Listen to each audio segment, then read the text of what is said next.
Perfect. Protes. Indonesia luar biasa. Indonesia. Terima kasih. Bagus. Jepret. Cepet. Yeah. Thank you. Legenda Malaysia akui kagum dengan kekuatan timnas Indonesia era Sintayong. Media Prancis sebut timnas Indonesia sebagai pengacau di Piala Asia U23. Sintayong akhirnya buka-bukaan soal masa depannya di timnas Indonesia usai bawa Garuda Muda ke perempat final. Simak informasi selengkapnya sebagai berikut.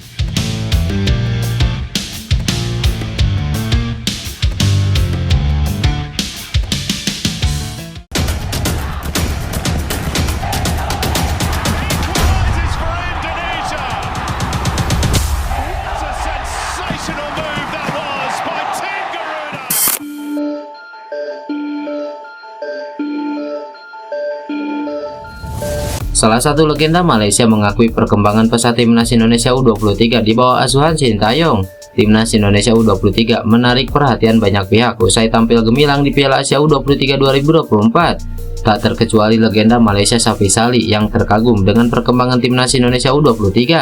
Safi Salih juga membandingkan dengan kondisi timnas Malaysia. Setelah berhasil mengalahkan Yordania U23 dan Australia U23, timnas Indonesia U23 menjadi runner-up grup A dan lolos ke perempat final bersama Qatar. Berbanding terbalik dengan timnas Indonesia U23 yang kalah lawan Uzbekistan dan Vietnam, sehingga dipastikan tersingkir di ajang Piala Asia U23 2024. Bukan kali ini Safi Salih membahas soal timnas Indonesia. Mantan pemain legendaris timnas Malaysia itu memang kerap menyoroti kondisi yang sedang terjadi pada sepak bola negaranya. Tidak dapat dipungkiri, ketika timnas Indonesia mulai bangkit di era kepemimpinan Sintayong, Malaysia justru tengah berada dalam kondisi yang kurang mengenakan. Terutama ketika posisi ranking timnas Malaysia disalip oleh timnas Indonesia usai skuad Harimau Malaya kalah lawan Oman. Kritikan Safi Salih ini tentu positif demi mengembalikan kejayaan timnas Malaysia. Setelah timnas Indonesia U23 berhasil mengalahkan Yordania U23, Safi Salih memberikan ucapan selamat sekaligus pujian. Selamat untuk timnas Indonesia U23, ini bukti jika sepak bola Indonesia benar-benar berkembang sangat pesat, ujar Safi Salih.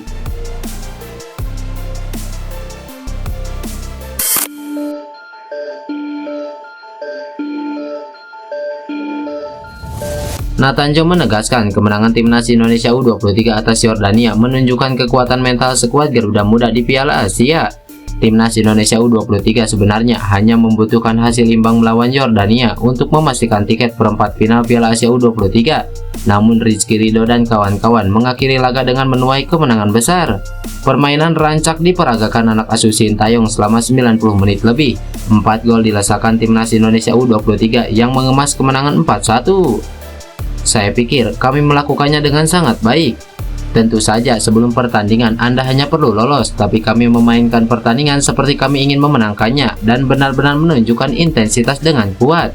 Dengan bermain sebagai tim, saya pikir kami melakukannya dengan sangat baik. Saya pikir kekuatan dari kita, ujar Nathan Joe Aoun dilansir dari keterangan resmi PSSI.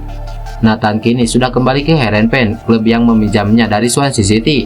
Nathan hanya mendapatkan izin bermain sepekan bersama timnas Indonesia U23 dari klub asal Belanda tersebut.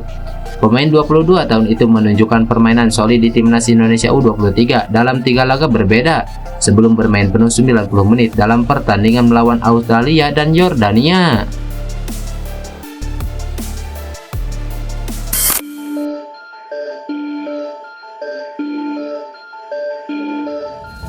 Media asal Prancis soroti performa timnas Indonesia asuhan Sintayong di ajang Piala Asia U23 2024, tepat saat berhasil mengalahkan Australia.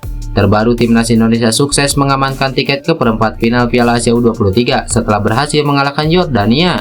Media asal Prancis Le Figaro baru-baru ini melabeli timnas Indonesia dan Vietnam sebagai tim yang sangat berpotensi dapat mengganggu kiprah tim lainnya di gelaran turnamen Piala Asia U23. Melansir dari Makan Bola, secara sederhana kedua tim Asia Tenggara ini bersama 3 negara lainnya yakni Yordania, Tajikistan, dan Cina akan menyulitkan tim lain di turnamen Piala Asia U23. Selain menyebut Vietnam dan Indonesia sebagai tim disruptif, Le Figaro juga memprediksi Jepang, Korea Selatan, dan Australia sebagai kandidat terbaik untuk posisi 3 besar turnamen tersebut. Media asal Prancis itu yakin pelatih timnas Indonesia Sintayong tahu cara terbaik untuk menciptakan kejutan dalam debut Garuda di turnamen bergengsi tersebut. Terbukti saat Indonesia memberikan kejutan terbesar di turnamen tersebut saat mengalahkan Australia dengan hasil 1-0 di laga grup A. Sedangkan bagi Vietnam, meski Philippe Trosser sudah mengundurkan diri sebagai manajer Vietnam U23, penggantinya Hoàng Antoine mampu menghadirkan kejutan di turnamen ini.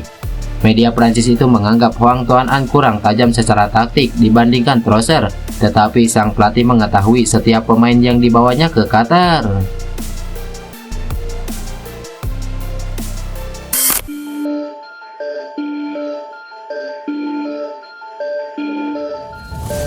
Keberhasilan timnas Indonesia U23 melaju ke fase gugur Piala Asia U23 2024 membuat banyak pihak berdecak kagum, tidak terkecuali fans rival Malaysia.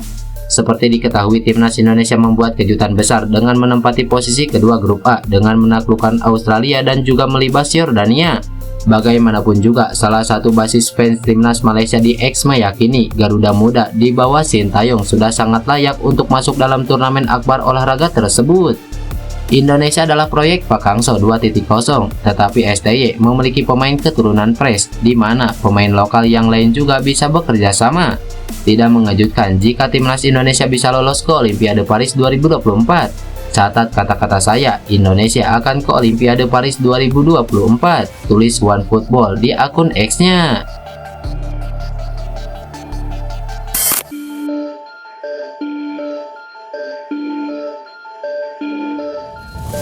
Sintayong akhirnya berani membuka soal nasibnya di timnas Indonesia usai berhasil membawa Garuda Muda ke perempat final Piala Asia. Kontrak Sintayong sebagai pelatih timnas Indonesia akan habis pada Juni 2024 mendatang. PSSI sebut sudah melakukan pertemuan dengan Sintayong untuk membahas perpanjangan kontraknya. Dalam pertemuan tersebut, PSSI memberi dua syarat kepada Sintayong untuk bisa mendapatkan perpanjangan kontrak sebagai pelatih timnas Indonesia. Target pertama telah berhasil digapai Sintayong bersama timnas Indonesia, yakni lolos 16 besar Piala Asia 2023. Kemudian Sintayong berhasil mencapai target kedua dengan meloloskan timnas Indonesia U23 ke perempat final Piala Asia U23. Sebelum itu, Ketua Umum PSSI Erick Thohir berjanji akan memperpanjang kontrak Sintayong jika berhasil memenuhi target yang telah diberikan. Sintayong pun akan mendapat perpanjangan kontrak hingga 2027 atau sampai Piala Asia 2027 bergulir. Terkait masalah perpanjangan kontrak itu, Sintayong mengaku sudah memikirkannya dengan matang pasca diskusi dengan Erick Thohir. Namun ia mengatakan hal tersebut harus dipertimbangkan secara matang bersama dirinya dan PSSI juga. Kami telah memikirkannya dan ini adalah hal yang harus saya dan PSSI pertimbangkan dengan matang, ujar Sintayong setelah pertandingan melawan Yordania. Meski belum merengkuh gelar juara, Sintayong menunjukkan kerja bagus bersama timnas Indonesia. Sejak datang pada 2020, Sintayong mampu mendongkrak ranking timnas Indonesia ke posisi 134 FIFA yang sebelumnya sempat berada di peringkat 173 dunia.